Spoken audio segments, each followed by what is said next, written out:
सभी को नमस्कार।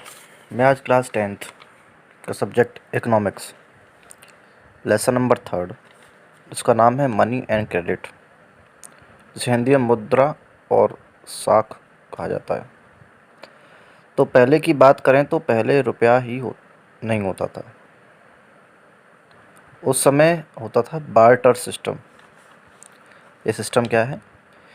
इसमें रुपए की जगह पर लोग एक दूसरों की चीज़ें दिया करते थे। जैसे मान लो 5 किलो गेहूं के बदले एक जोड़ी जूते ले लिए हैं। चीज़ों का क्या हो रहा है? आपस में एक्सचेंज हो रहा है।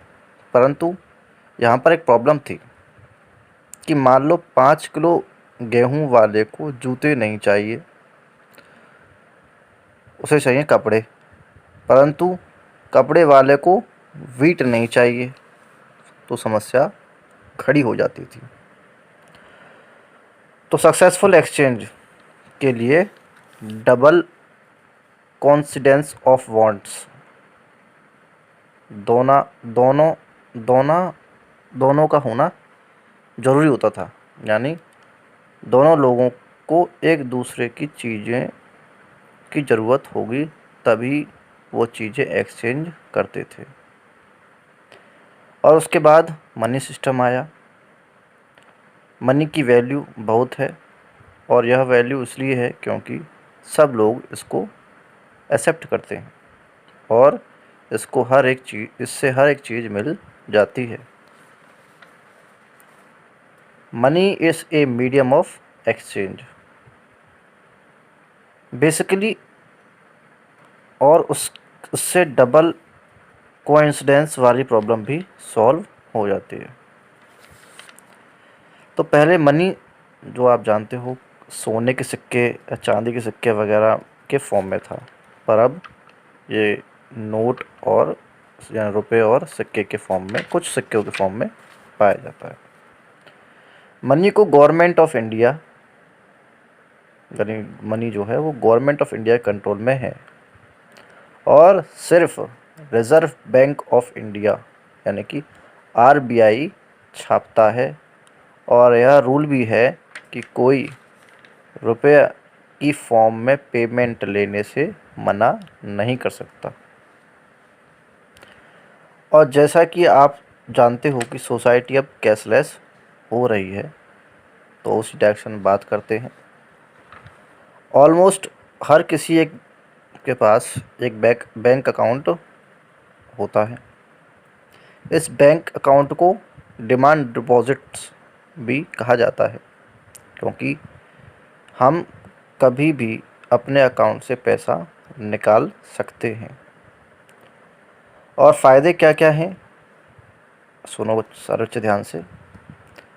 तो पहला तो ये है कि जो बताया मैंने आपको, हम जब चाहें तब पैसा उसे निकाल सकते हैं। दूसरा है, बैंक के पास हमारे पैसे सेफ होते हैं और चोरी होने का कोई डर नहीं रहता। प्लस हमें पैसों पर इंटरेस्ट भी मिलता है और हमारे पैसे बढ़ते रहते हैं। इंटरेस्ट मतलब होता है ब्याज। थर्ड फ़ायदा यह है कि हम एक अकाउंट जब खुलवाते हैं तो एक चेक बुक भी मिलती है अकाउंट खुलवाने पर। जब हम अकाउंट खोलते हैं, जब हम चेक बुक भी दी जाती है। हम किसी भी अकाउंट से पैसे, किसी के भी अकाउंट में पैसे डाल सकते हैं। अपने अकाउंट से उसमें ट्रांसफ़र कर सकते हैं। यह ज़्यादातर बड़ी पेमेंट्स के लिए यूज़ किया जाता है, जब बहुत ज़्यादा बड़ी बड़ी पेमेंट्स होती हैं। अब क्रेडिट, मनी की बात होगी, अब क्रेडिट की बात करते हैं। सेकंड टॉपिक जो था क्रेडिट, क्रेडिट के बारे में बात करें। क्रेडिट बेसिकली लोन को कहते हैं, और लोन हमें बैंक देती हैं, सबको पता है। एक्चुअली ऐसा होता है कि जब हम अपने पैसे बैंक में जमा करते हैं, तो वो पैसे बैंक दूसरों को एज ए लोन दे देती है, और फिर वो बोरोवर जो बैंक से लोन लेते हैं, वह कुछ समय बाद बैंक को पैसे वापस दे देते हैं। तो जो कुछ इंटरेस्ट बनता है वो उसका इंटरेस्ट बहुत साथ में भी उसको साथ में देते हैं, इंटरेस्ट सहित देते हैं वो पैसे को। तो जो इंटरेस्ट होता है वो हमारे अकाउंट में डाल दिया जाता है और कुछ हिस्सा जो होती है वो बैंक अपने पास रख लेती है। इसी से बैंक का चलता है। तो लोन या क्रेडिट की डेफिनेशन है, credit loan refers to an argument in which the lender supplies the borrower with money, good or services in return for the promise of future payment। यानी लोन एक agreement या समझौता है जिसके हिसाब से एक इंसान दूसरे इंसान को पैसा देता है और दूसरा इंसान वादा करता है कि वो पैसा इंटरेस्ट ब्याज समेत लौटा देगा। नेक्स्ट टॉपिक है terms of credit. First point, interest rate, security, documentation required and mode of requirement are included in terms of credit. यानी हर लोन एग्रीमेंट में इंटरेस्ट रेट होता है, जिस इंसान ने रुपए बोरो किए हैं वो किस रेट इंटरेस्ट के साथ रुपए लौटाएगा, सब मेंशन किया जाता है। Security is an asset that the borrower owns and uses this an guarantee to a lender until the loan is repaid. यानी सिक्योरिटी या बेसिकली किसी ज़मीन के कागज़ या गाड़ी के पेपर होते हैं, और अगर लोन लेने वाला लोन नहीं चुका पाया तो बैंक उसकी प्रॉपर्टी को जब्त कर लेता है और फिर उस प्रॉपर्टी को बेचकर पैसे वसूलता है। लोन हमें कहाँ कहाँ से मिलते हैं? पहला तो पता है आपको, बैंक से मिलते हैं। सेकंड, फैमिली से ले सकते हैं, थर्ड रिलेटिव से ले सकते हैं, बॉस से ले सकते हैं अपने, और फ्रेंड्स से, दोस्त से ले सकते हैं। तो बैंक से जो लोन लेते हैं उन्हें फॉर्मल सेक्टर लोन कहते हैं, और फैमिली, रिलेटिव्स, बॉस या फ्रेंड्स से जो हैं वो हैं इनफॉर्मल सेक्टर्स लोन कहलाते हैं। और सभी बैंकों को आरबीआई यानी reserve bank of India monitor करता है। नेक्स्ट टॉपिक है रोल ऑफ आरबीआई। फर्स्ट है the RBI supervise the functioning of all formal sources of loan. यानी बैंकों का सारा कामकाज आरबीआई की नज़रों में रहता है। Second point, RBI monitors the bank in actually maintaining the minimum cash balance that is 15% of total deposits। यानी रिज़र्व बैंक ऑफ इंडिया यह भी देखता है कि बैंक एक मिनिमम कैश बैलेंस मेंटेन करके रखा है जो कि 15% होता है। थर्ड है periodically bank have to submit information to the RBI on how much they are lending to whom at what interest rate etc। यानी आरबीआई यह भी देखता है कि बैंक सब लोगों को लोन दे, ऐसा ना हो कि बस अमीरों को ही लोन मिले। और आरबीआई यह भी देखता है कि लोन पर ज़्यादा इंटरेस्ट ना लगाया जाए। तो नेक्स्ट टॉपिक है difference between formal and informal sectors. First point है सारे फॉर्मल लोन्स को आरबीआई सुपरवाइज करता है और इनफॉर्मल्स को कोई भी ऑर्गेनाइजेशन सुपरवाइज नहीं करता है। सेकंड, फॉर्मल लोन्स में फिक्स्ड इंटरेस्ट रेट होता है पर इनफॉर्मल लोन्स में फिक्स्ड इंटरेस्ट रेट नहीं होता है, और इंटरेस्ट रेट बहुत ज़्यादा होता है फॉर्मल लोन के अकॉर्डिंग देखा जाए तो। थर्ड पॉइंट है फॉर्मल लोन्स के एग्जांपल बैंक्स, जो भी बैंक हैं, SBI है, PNB है, BOB, बैंक ऑफ बड़ौदा, जो भी है सब बैंक्स आती हैं। और इनफॉर्मल लोन के एग्जांपल हैं फ्रेंड्स हो गया, मनी लेंडर्स हो गए, रिलेटिव्स हो गए, जो बताया मैंने आपको एग्जांपल पहले भी।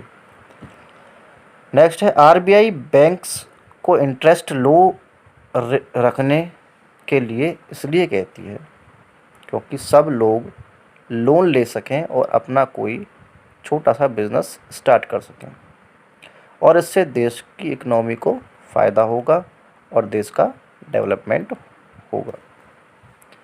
नेक्स्ट टॉपिक है डेब्ट ट्रैप। डेब्ट ट्रैप मतलब क्या होता है, सुनो। डेब्ट trap is a situation in which a debt is difficult or impossible to repay. It is caused due to high interest।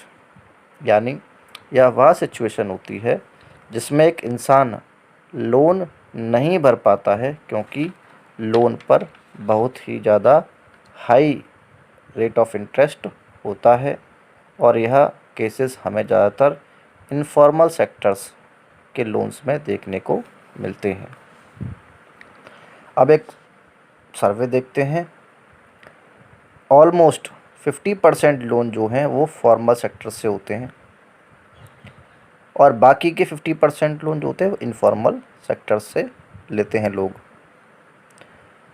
90% लोग जो अमीर लोग हैं, 90% फॉर्मल सेक्टर से लोन लेते हैं। 90% लोग जो हैं अमीर, वो किससे लेते हैं लोन? फॉर्मल सेक्टर से, यानी बैंक्स से। और जबकि 85% गरीब लोग, यानी 85% गरीब लोग इनफॉर्मल सेक्टर से लोन लेते हैं।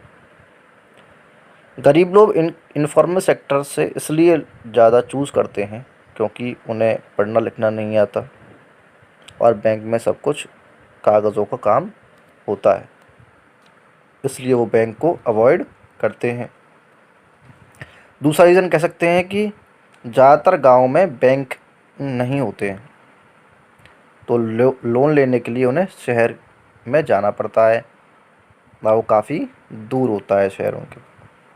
तीसरा रीज़न हो सकता है कि वो गरीब लोग होते हैं, इसलिए उनके पास बैंक को देने के लिए कोई सिक्योरिटी नहीं होती है, क्योंकि वो लोग गरीब होते हैं। गांव के लोग जो गरीब हैं, जो लोन लेने जाएगा, उनके पास कोई सिक्योरिटी नहीं है देने के लिए, क्या एसेट ही नहीं है उनके पास, क्या देंगे। तो नेक्स्ट टॉपिक है सेल्फ हेल्प ग्रुप। इस ग्रुप में 15 से 20 मेंबर्स होते हैं और यह ज़्यादातर एक दूसरे के आस पड़ोस में रहते हैं। यह लोग मिलकर हर महीने अपनी सेविंग्स इकट्ठा करते हैं और हर महीने 100-100 रुपये इस ग्रुप में जमा कर देते हैं। कुछ फिक्स नहीं होता, कोई ज़्यादा भी कर सकता है, कोई कम भी कर सकता है। और यह कुछ महीने के बाद इस पैसे जो कुछ सेव होते हैं उनके पास, और फिर किसी मेंबर को अगर ज़रूरत पड़ती है पैसे, तो वो उसको उन पैसों को लोन के रूप में वो ग्रुप दे देता है, और वो जिसने लोन लिया है उन पैसों का, वो ब्याज समेत उनको वापस करता है। पर मान लो कि किसी मेंबर ने लोन ही नहीं लिया, काफ़ी पैसे बचे हुए हैं उनके पास, तो क्या करते हैं, जब ज़्यादा पैसे हो जाते हैं तो ये ग्रुप सारे उस बैंक, जो पैसा उनके पास जमा हुआ है, उस बैंक में, किसी बैंक में जाके उसको जमा कर देते हैं एज ए सिक्योरिटी, और जमा करने के बाद फिर उसी पैसे पर वो लोन ले लेते हैं और वो चुका देते हैं। इस ग्रुप में एक खासियत और होती है, इस ग्रुप की रेगुलर मीटिंग्स होती रहती हैं, तो यह लोग बाकी चीज़ों को भी डिस्कस कर लेते हैं, जैसे गांव में क्या कहते हैं, साफ़ कैसे रखा जाए गांव को, और गांव की हेल्थ को कैसे इम्प्रूव किया जाए, और गांव में डोमेस्टिक वायलेंस को कैसे कम किया जाए। और यह जो सेल्फ हेल्प ग्रुप है वो सक्सेसफुल भी बहुत हुआ है। तो ये चैप्टर जो है आपका उसके कुछ जो मुख्य बिंदु हैं मैंने जो डिस्कस किए हैं वो यहीं पर समाप्त होते हैं। छोटा चैप्टर था, आप इसको थोड़ा सा रीडिंग करना, और जो भी आपको नहीं समझ में आया टॉपिक वो आप मुझसे पूछ सकते हो, कमेंट कीजिए, मैं उसका उत्तर ज़रूर दूंगा। जब तक के लिए घर में रहें, सुरक्षित रहें। धन्यवाद।